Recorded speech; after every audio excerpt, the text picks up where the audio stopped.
My salvo was, can the young be resilient enough to invest in agriculture? And I'm going to start with him because I started at age 10, right? Then it seemed like you were crazy. Yeah.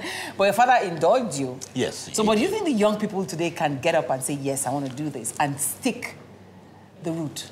Yes, I believe in the youths. I believe they have more in terms of virtue and knowledge and exposure than my generation.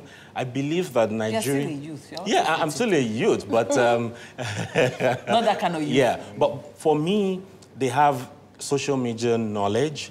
They've learned a lot. It's just that because we don't understand how their wiring is in this dispensation, we tend to say that they're not resilient, they're not... Oh, really? But what we need to do is show them the value chain. The average youth in Africa today, especially West Africa that have worked extensively, wants to be an entrepreneur, not an employer, not an employee. But they want to be rich fast. Yes. Can they be rich fast here? Before they say they want to hammer, now they want to blow. but you can help them blow, because if you want to catch a monkey, you have to plug into the mindset of a monkey. Show them the value chain. Show them what they can trade. They would rather trade. Show them how they can bring IT. Show them how they can use their phones to market. Show them how they can go into modeling. Show them... In agriculture? In agriculture. Agriculture is big. So show them what they want, match it with the aspect in agriculture, and you'll be sure that Nigeria will be topping the chart across. We only need not to push what we want to them. We need to come to them and they... See, if they match our faces now, and they say the face of agriculture, you'll find so many young ladies who say, you guys look good. She's a consultant, I want to be like her. And consulting or communication in agriculture is also huge. So we need to speak their language and not push what we want. Well, I agree. This is one youth. Your own is you had a job and you chose to go and do this. Yeah. What about those jobless people? Because maybe you had a soft landing. That's why you could do this. People who have no soft landing at all, can they do something?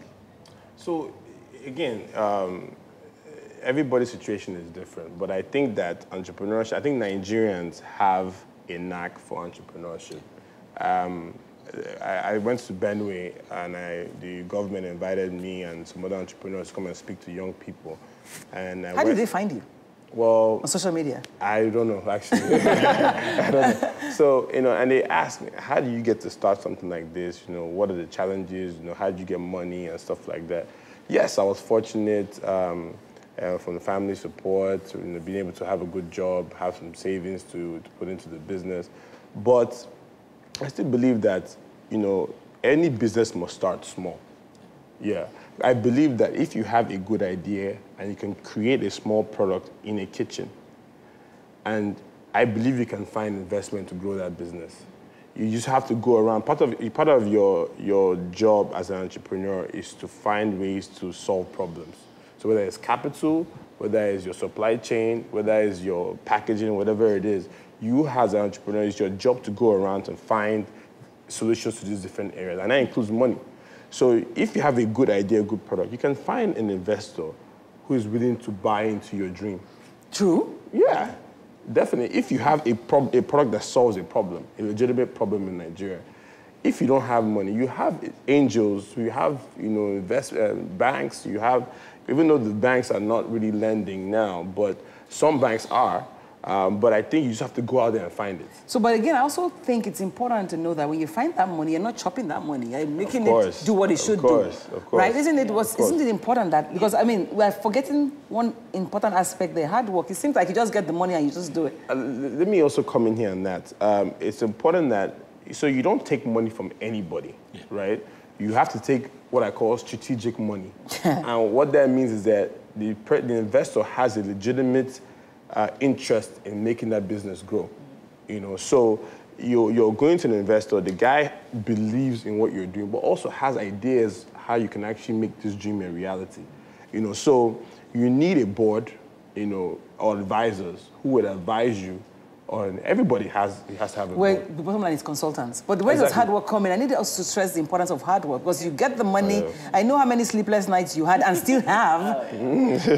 Yeah, the hard work, and like Katia said, the resilience. We've had our gate man attacked at the factory.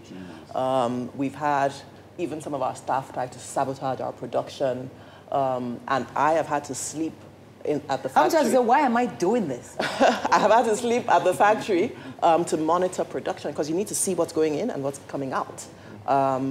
And you just have to do the hard work, especially at the beginning. There's just no way around it. But at the end of the hard work, there has to be money there for you to keep doing the hard work. Isn't that a good incentive? It is, yes. You know, because for those local farmers, they farm because my father farmed, and so I'm farming. Now, we find a situation where they are farming, there are no added value. We are having people who are putting added value into it. Now, does it make that small farmer more in a position to ride a Benz? Well, I think if you talk to smallholder farmers, their number one priority is feeding their families, first of all. So that's where that need or desire comes from. That won't interest the hip young guys. Not necessarily, right? But because we're in an age where there's a lot of unemployment and there are a lot of young people who have skills, for me, it just seems like a no-brainer to go into any sector. It's not necessarily an agri, so we're not trying to push it. However, it is an area that young people can apply themselves and become very successful because there's such a huge gap in the market. So if we look at it from a value chain perspective, that there are all these areas that people can play a role, for me, it's a gold mine.